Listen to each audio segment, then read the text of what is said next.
Hello welcome back to our channel Kulu and Chimmu. നമ്മളിന്ന് international സിറ്റിയിലുള്ള dragon മാർട്ടിലോട്ടാണ് പോകുന്നത്. നമുക്കിനി അവിടെ എത്തിയിട്ടുള്ള വിശേഷങ്ങൾ കാണാം. നമ്മളിപ്പോൾ ഇവിടെ ഏകദേശം എൻട്രൻസിലോട്ട് എത്തിയിട്ടുണ്ട്.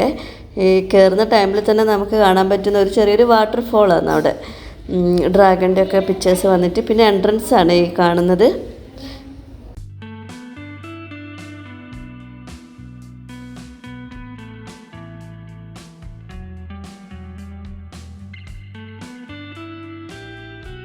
ഇത് ചൈനക്കാരുടെ കലണ്ടറാണെന്നാണ് എനിക്ക് അറിയാൻ പറ്റിയത് അവിടെ ചോദിച്ച സമയത്ത്. ഇതിന് എന്തൊക്കെയോ സ്പെഷ്യാലിറ്റി കാര്യങ്ങളൊക്കെ ഉണ്ട്. ഇതെനിക്കൊന്ന് ഇപ്പോൾ റീസെൻ്റ്ലി ഫിറ്റ് ചെയ്തതാണെന്നാണ് എനിക്ക് തോന്നുന്നത്. ഞാൻ ഇതിന് മുമ്പൊന്നും പോയപ്പം ഇതവിടെ കണ്ടിട്ടില്ല. അപ്പോൾ ഇത് ഭയങ്കര ബിഗ് സൈസിലാണ് അവരവിടെ ഫിറ്റ് ചെയ്ത് വെച്ചേക്കുന്നത്. അതുപോലെ കലണ്ടറിൻ്റെ ഫ്രണ്ടിലായിട്ടൊരു വലിയൊരു ഡ്രാഗണിൻ്റെ പിക്ചറും കൂടി അവർ സെറ്റ് ചെയ്ത് വെച്ചിട്ടുണ്ട്.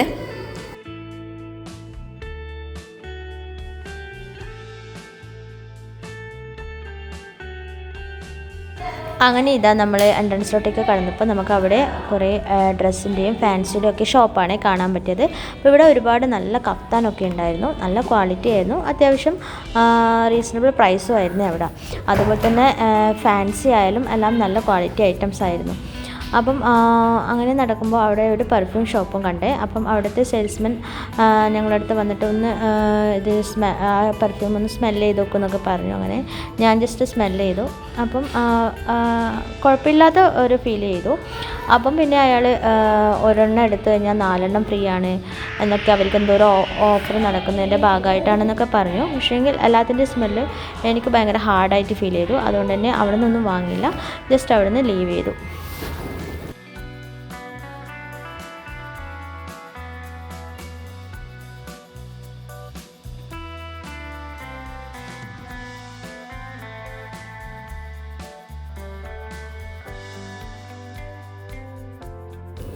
പിന്നെ എൻ്റെ മെയിൻ അട്രാക്ഷൻ പ്ലേസാണ് ഈ കാണുന്നത്. ഫാൻസി എവിടെ കണ്ടാലും എനിക്ക് അങ്ങോട്ടേക്കൊരു വളവായിരിക്കും. എന്താണെന്നറിയില്ല, കുഞ്ഞിലേ തൊട്ട് എൻ്റെ ഒരു സ്വഭാവം അതാണ്. എവിടെ ഫാൻസി കണ്ടാലും ഞാൻ അവിടെ സ്റ്റക്കായി പോകും. പക്ഷെ അവിടെ നിന്ന് എന്തെങ്കിലും ഒന്ന് വാങ്ങാതെ ഞാൻ തിരിച്ചു വരികയില്ല. അപ്പം ഇവിടെ ദാ കുറേ റിങ്സിൻ്റെ വെറൈറ്റി സ്റ്റോൺസാണ്. പിന്നെ അതുപോലെ ബ്രേസ്ലെറ്റും കമ്മലും എന്താ പറയേണ്ടത് ഇയറിങ്സും ഒക്കെ ഉണ്ടായിരുന്നേ. എല്ലാം എന്താ പറയുക, നല്ല ക്വാളിറ്റി ഐറ്റംസാണ്, റീസണബിൾ പ്രൈസാണ് അവിടുത്തെ. പിന്നെ ഇവിടുന്ന് വാങ്ങിച്ചു കഴിഞ്ഞാൽ എന്താണെന്നറിയോ, നമുക്ക് ലോങ് ലാസ്റ്റിംഗ് ആയിട്ട് യൂസ് ചെയ്യാം. എൻ്റെ കയ്യിലുള്ള കമ്മലൊക്കെ 3 ഇയേഴ്സ് ആയിട്ടും ഇതുവരെ ഒരു കേടുപാടും സംഭവിച്ചിട്ടില്ല. ഇവിടുന്ന് വാങ്ങിച്ചതൊക്കെ നന്നായിട്ട് ലാസ്റ്റ് ചെയ്ത് നിൽക്കും. അപ്പം ഇനി അങ്ങോട്ട് മൊത്തം ഫാൻസി ഷോപ്പാണ്.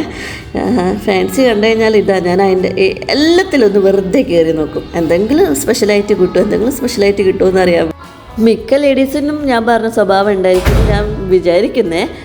കാരണം ഫാൻസിയോട് എല്ലാവർക്കും ഒരു ക്രേസാണല്ലോ.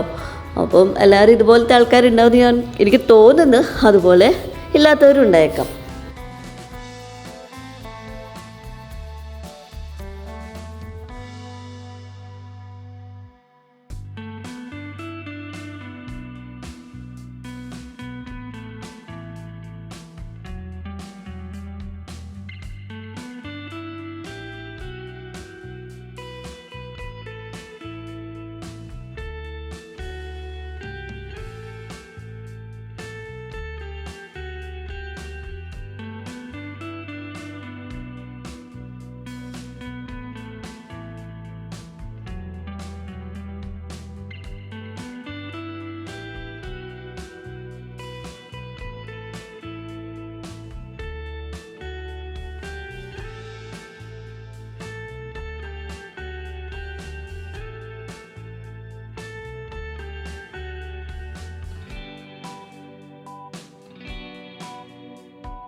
ഈ ഒരു ഔട്ട്ലെറ്റിൽ വന്നിരിക്കുന്നത് കിഡ്സിൻ്റെ കുറേ ഐറ്റംസാണ്, ഫാൻസി ഐറ്റംസ്, ബോയും ക്ലിപ്സൊക്കെയാണ്. കൂടുതലും കിഡ്സിനെ കോൺസെൻട്രേറ്റ് ചെയ്തിട്ടുള്ള ഒരു ഷോപ്പായിരുന്നു ഇത്.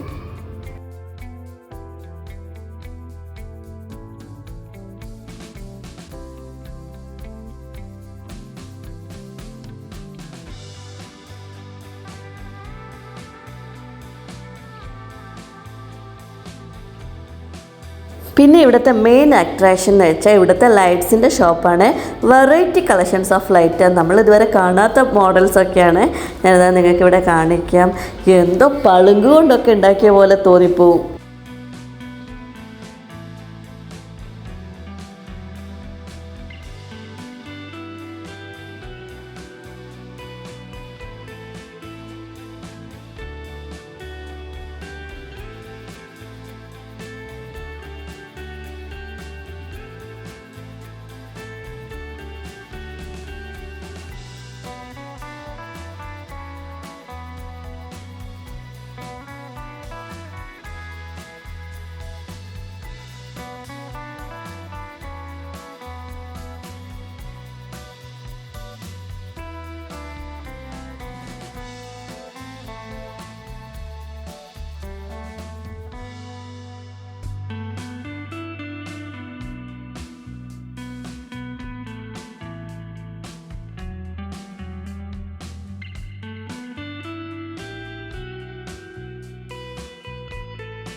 ലൈറ്റിൻ്റെ ഷോപ്സൊക്കെ കഴിഞ്ഞ് നമുക്ക് ഫ്രണ്ടിലോട്ട് പോകുന്നേരം വീണ്ടും ഫാൻസി ഷോപ്പൊക്കെ കാണാൻ പറ്റും. ഇതൊക്കെ ആക്രാലിക് നെയിൽസാണ് വരുന്നത്.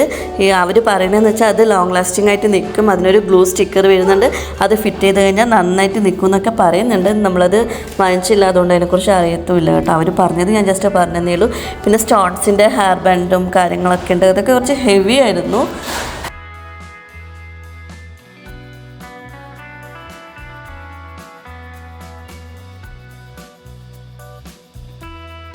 പിന്നെ അതുപോലെ ഇവിടെ അധികവും നമുക്ക് ഹെയർ ഉണ്ടല്ലോ, ഹെയർ എക്സ്റ്റൻഷൻസ് വാങ്ങിക്കാൻ കിട്ടും.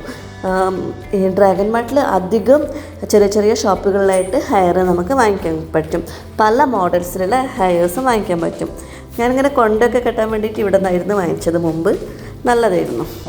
പിന്നെ അതുപോലെ കുറേ സ്റ്റോൺ വെച്ചിട്ടുള്ള ഐറ്റംസ് ഉണ്ട്. അതാ കാണുന്നില്ലേ, കോമ്പ്, ബാഗ്, പിന്നെ എന്താ പറയേണ്ടത്, ഹെയർ ബാൻഡ്സ്, കാര്യങ്ങളൊക്കെ കുറേ സ്റ്റോൺ വെച്ചിട്ടുണ്ട് ഈ ഷോപ്പിൽ.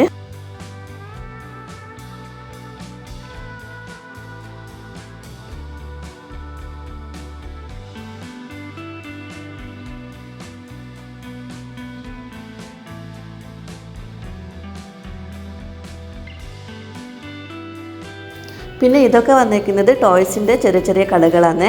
എൻ്റെ മോൻ ഇത് കണ്ടപ്പോൾ ഭയങ്കര ഹാപ്പി ആവാൻ ഓടി അങ്ങോട്ടേക്ക് കയറി. ചൈനക്കാരുടെ ഐറ്റംസ് അല്ലേ ഇവിടെ കൂടുതലുള്ളത്, അതുകൊണ്ട് തന്നെ നമുക്ക് പല ഡിഫറെൻറ്റ് ഐറ്റംസും കാണാം. ടോയ്സ് തന്നെ വെറൈറ്റി ഓഫ് കളക്ഷൻസ് കാണാം. നമ്മൾ എന്താ പറയുക, വേറെ മറ്റ് ഷോപ്പുകളിൽ കാണുന്നതിലും വെറൈറ്റീസ് ഇവിടെ കിട്ടും.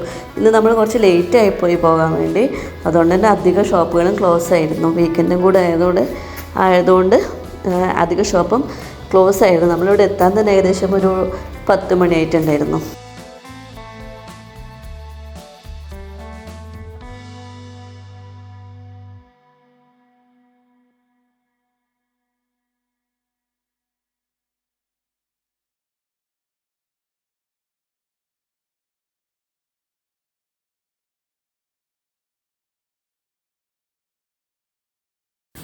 അതുപോലെ ഈ ഒരു ഷോപ്പും വളരെ ഡിഫറെൻ്റായിട്ട് ഫീൽ ചെയ്തു കേട്ടോ. നമ്മുടെ എന്താ പറയുക, ഒറിജിനലിനെ വെല്ലുന്ന ഐറ്റംസ് ആയിരുന്നു ഇവിടെ. ഡോൾസൊക്കെ ശരിക്കും ഒരു ജീവനുള്ളതുപോലെ തോന്നി. അവിടെ കയറി അതിൻ്റെ കാര്യങ്ങൾ ചോദിച്ചപ്പോൾ അറിയാൻ പറ്റിയത് ആളുടെ വൈഫ് ഇത് വീട്ടിൽ നിന്ന് ഹാൻഡ് മെയ്ഡായിട്ട് ചെയ്യുന്ന ഐറ്റംസ് ആണെന്ന്. വളരെ എന്താ പറയേണ്ടത്, ഒറിജിനാലിറ്റി ഫീൽ ചെയ്യുന്നുണ്ടായിരുന്ന ഓരോ ഡോളിനും ഞാൻ ഈ വീഡിയോയിൽ നിങ്ങൾക്ക് എല്ലാം കാണിക്കാം കേട്ടോ.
ഈ ഒരു ഏരിയ വന്നേക്കുന്നത് ഫുൾ എന്താ പറയേണ്ടത് ഗ്രീനറി ആയിരുന്നേ. അതായത് ആർട്ടിഫിഷ്യൽ പ്ലാന്റും പിന്നെ അതുപോലെ മാറ്റ് കാര്യങ്ങൾ ഗ്രീൻ മാറ്റൊക്കെ ആയിട്ടാണ് ഇവിടെ വന്നേക്കുന്നത്.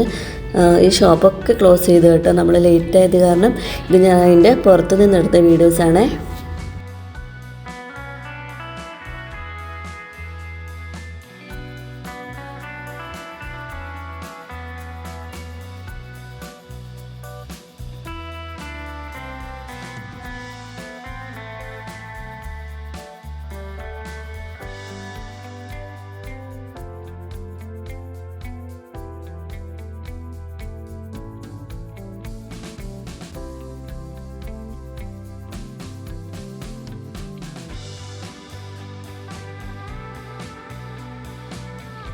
ഇന്നത്തെ വീഡിയോ അല്പം ലാഗായി പോയി, സോറി കേട്ടോ. അപ്പോൾ നിങ്ങൾക്ക് എല്ലാവർക്കും ഈ വീഡിയോ ഇഷ്ടപ്പെട്ടെങ്കിൽ ലൈക്ക് ചെയ്യുക, ഷെയർ ചെയ്യുക, കമൻറ്റ് ചെയ്യുക, സബ്സ്ക്രൈബ് ചെയ്യാം.